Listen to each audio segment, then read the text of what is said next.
Notice ಬಂದಿದೆ sir. ಎರಡನೇ notice ಬಂದಿರಲ್ಲ. ಮೊದಲ ನೋಟಿಸ್ ನೀವು ವಿಚಾರಣೆಗೆ ಹೋಗಿಲ್ಲ. ಇವತ್ತು ಮಧ್ಯಾಹ್ನ 2 ಗಂಟೆಗೆ 3 ಗಂಟೆಗೆ ಹೋಗ್ತಾರೆ. CIDಗೆ ನಲ್ಲಿ ನಮಗೆ ನೋಟಿಸ್ ಬಂದಿದೆ. ಸಭಾಪತಿಗಳು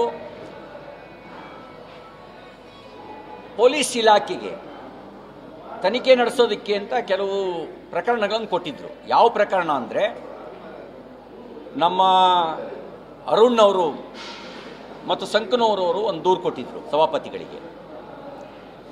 ಕಿಶೋರ್ ಕುಮಾರ್ ಅವರು ಒಂದು ದೂರು ಕೊಟ್ಟಿದ್ದರು ಸಭಾಪತಿಗಳಿಗೆ. ಅವುಗಳಿಗೆ ಸಂಬಂಧಿಸಿದಂತೆ ತನಿಖೆ ನಡೆಸಿ ಅಂಥೇಳಿ ಪೊಲೀಸ್ ಇಲಾಖೆಗೆ ಸಭಾಪತಿಗಳು ಸೂಚಿಸಿದ್ರು. ಆ ಹಿನ್ನೆಲೆಯಲ್ಲಿ ನೋಟಿಸ್ ಬಂದಿದೆ. ಇವತ್ತು ಹೋಗ್ತಾ ಇದ್ದೀವಿ, ವಿಚಾರಣೆಗೆ ಹೋಗ್ತೀವಿ. ನಾನು ಊರಲ್ಲಿ ಇಲ್ಲದೆ ಇದ್ದಾಗ ಒಮ್ಮೆ ನೋಟಿಸ್ ಬಂದಿತ್ತು. ಅವರಿಗೆ ಫೋನ್ನಲ್ಲಿ ನಾನು ಮಾತಾಡಿದ್ದೆ, ನಾನು ಊರಲ್ಲಿಲ್ಲ ಅಂತ. ವಿಚಾರಣೆಗೆ ಹೋಗ್ತೀವಿ, ಸತ್ಯ ಏನಿದೆ ಅದನ್ನು ಹೇಳ್ತೀವಿ. ನಾನು ಕೊಟ್ಟ ದೂರು ಇದುವರೆಗೂ FIR ರಿಜಿಸ್ಟರ್ ಆಗಿಲ್ಲ. ನಾನು ಕೊಟ್ಟ ದೂರು ಅದಕ್ಕೆ ಸಂಬಂಧಪಟ್ಟಂತೆ ಈಗಾಗಲೇ ನಾನು ರಾಜ್ಯಪಾಲರಿಗೆ, ಮುಖ್ಯಮಂತ್ರಿಗಳಿಗೆ, DGP IG ನನ್ನ ದೂರಿಗೆ ಸಂಬಂಧಪಟ್ಟಂತೆ, ಅದಲ್ಲದೆ SP ಬೆಳಗಾವಿ ಗ್ರಾಮೀಣ, ಬೆಳಗಾವಿ ಮಹಾನಗರದ ಕಮಿಷನ್, ಇಷ್ಟು ಜನರಿಗೂ ನನ್ನ ದೂರಿಗೆ ಸಂಬಂಧಪಟ್ಟಂತೆ ಈ ಕ್ರಮ ಕೈಗೊಳ್ಳದೇ ಇರೋದ್ರ ಬಗ್ಗೆ ಪತ್ರವನ್ನು ನಾನು ಬರೆದಿದ್ದೇನೆ.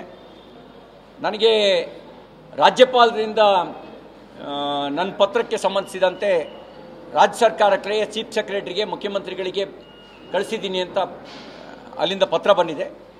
ಬೆಳಗಾವಿ ಗ್ರಾಮೀಣ SP ಇದು ನಮ್ಮ ಜ್ಯೂಡಿಕ್ಷನಿಗೆ ಬರೋದಿಲ್ಲ, ಇದು ಬೆಳಗಾವಿ ಕಮಿಷನರ್ ವ್ಯಾಪ್ತಿಗೆ ಬರುತ್ತೆ.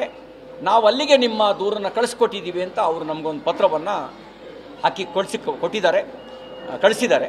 ಇನ್ನು ಉಳಿದಿಂದ ಯಾರಿಂದಲೂ ನಮಗೆ ಪತ್ರ ಬಂದಿಲ್ಲ. ನ್ಯಾಯದ ನಿರೀಕ್ಷೆಯಲ್ಲಿದ್ದೀವಿ. ಪ್ರಜಾಪ್ರಭುತ್ವ ವ್ಯವಸ್ಥೆ ಮೇಲೆ ನಂಬಿಕೆ ಇಟ್ಟಿದ್ದೇವೆ, ಸಂವಿಧಾನದ ಮೇಲೆ ನಂಬಿಕೆ ಇಟ್ಟಿದ್ದೇವೆ, ನ್ಯಾಯಾಂಗದ ಮೇಲೆ ವಿಶ್ವಾಸ ಇಟ್ಟಿದ್ದೇವೆ. ನ್ಯಾಯ ಸಿಗುತ್ತೆ ಅನ್ನುವಂಥ ಭರವಸೆ ಇದೆ. ವಿಳಂಬ ಆದರೂ ತಪ್ಪು ಮಾಡಿದವರಿಗೆ ಶಿಕ್ಷೆ ಆಗುತ್ತೆ, ನ್ಯಾಯ ಸಿಗುತ್ತೆ ಅನ್ನುವಂಥ ಭರವಸೆ ಇದೆ. ರಾಜ್ಯಪಾಲರು ಮುಖ್ಯಮಂತ್ರಿಗಳಿಗೆ ಪತ್ರ ಬರೆದವರು, ನೀವೇನು ದೂರು ಕೊಟ್ಟಿದ್ದೀರಿ ರಾಜ್ಯಪಾಲರಿಗೆ, ಆ ಸಂಬಂಧಪಟ್ಟಂತೆ ಸೂಕ್ತ ಕ್ರಮ ತೆಗೆದುಕೊಳ್ಳಿ ಅಂತ. ಸೂಕ್ತ ಕ್ರಮ ಅಂದರೆ ನಿಮಗೆ CID ಬೇಡ, CBI ಅಂತ ಕೇಳ್ತಾ ಇದ್ದೀರಾ. ನಿಮಗೆ ಸೂಕ್ತ ಭದ್ರತೆ ನೀವು ಕೇಳ್ತಾ ಇದ್ದೀರಾ. ಇವೆಲ್ಲವೂ ಕೂಡ ಸರ್ಕಾರ ವ್ಯವಸ್ಥೆ ಮಾಡ್ಕೊಡುತ್ತಾ, CBI ಕೊಡ್ತಾ ಇರ್ತದೆ ಅಂತ ನನ್ನ ಪತ್ರದಲ್ಲಿ ವಿವರವಾಗಿ ಉಲ್ಲೇಖ ಮಾಡಿದ್ದೀನಿ. ನನ್ನ ಮೇಲಿನ ಹಲ್ಲೆಗೆ ಕುಮ್ಮಕ್ಕು ನೀಡಿರ್ತಕ್ಕಂಥವ್ರು ಸಾಮಾನ್ಯ ಜನ ಅಲ್ಲ. ಕುಮ್ಮಕ್ಕು ನೀಡಿರೋರು ಈ ಸರ್ಕಾರದಲ್ಲಿ ಉನ್ನತ ಹುದ್ದೆಯಲ್ಲಿರ್ತಕ್ಕಂಥವ್ರು, ಸಚಿವರಾಗಿ ಕೆಲಸ ಮಾಡ್ತಿರ್ತಕ್ಕಂಥವ್ರು. ಹಾಗಾಗಿ ನಿಷ್ಪಕ್ಷಪಾತವಾದ ತನಿಖೆ CIDಯಿಂದ ಆಗೋದಕ್ಕೆ ಇವ್ರು ಬಿಡ್ತಾರೆ ಅನ್ನೋ ವಿಶ್ವಾಸ ಇಲ್ಲ. ಯಾಕೆಂದರೆ ನನ್ನ ಮೇಲೆ ದೂರು ಕೊಟ್ಟವರ ದೂರನ್ನು ದಾಖಲಿಸೋದಕ್ಕೆ ಅವಕಾಶ ಇಲ್ಲ. ಯಾಕೆಂದ್ರೆ ಮೊದಲು ಜುಡಿಸ್ಟಿಕ್ಷನ್ನ ಎಸ್ಟಾಬ್ಲಿಷ್ ಮಾಡಬೇಕು. ಅವರು ವಿಧಾನ ಪರಿಷತ್ತಿನ ಸಭಾಂಗಣದೊಳಗೆ ನಡೀತು ಅಂತ ಅನ್ನುವಂಥ ಕಾರಣಕ್ಕೆ ನನ್ನ ಮೇಲೆ ಪೊಲೀಸ್ ಸ್ಟೇಷನಿಗೆ ದೂರು ಕೊಟ್ಟರು.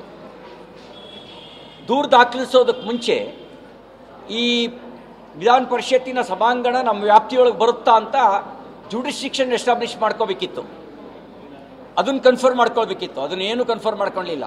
ನನಗೆ ನೋಟಿಸ್ ಕೊಡಲಿಲ್ಲ, ಬಂಧಿಸಿದ ಮೇಲೆ 450ಕ್ಕೂ ಹೆಚ್ಚು ಕಿಲೋಮೀಟರ್ಗಳ ಕಾಲ ಜಲ್ಲಿ ಕ್ರಷರು, ಕಬ್ಬಿನ ಗದ್ದೆ, ಕಾಡಿನ ಮಧ್ಯೆ ಎಲ್ಲ ಕರ್ಕೊಂಡೋದ್ರು.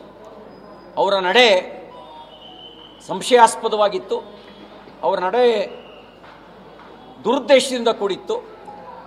ಇದೆಲ್ಲವನ್ನು ನಾನು ಎಕ್ಸ್ಪ್ಲೈನ್ ಮಾಡಿದ್ದೇನೆ. ಹಾಗಾಗಿ ನಮ್ಮ ಪ್ರಜಾಸತ್ತಾತ್ಮಕ ಮಾರ್ಗದಲ್ಲಿ ನಂಬಿಕೆ ಇಟ್ಟು,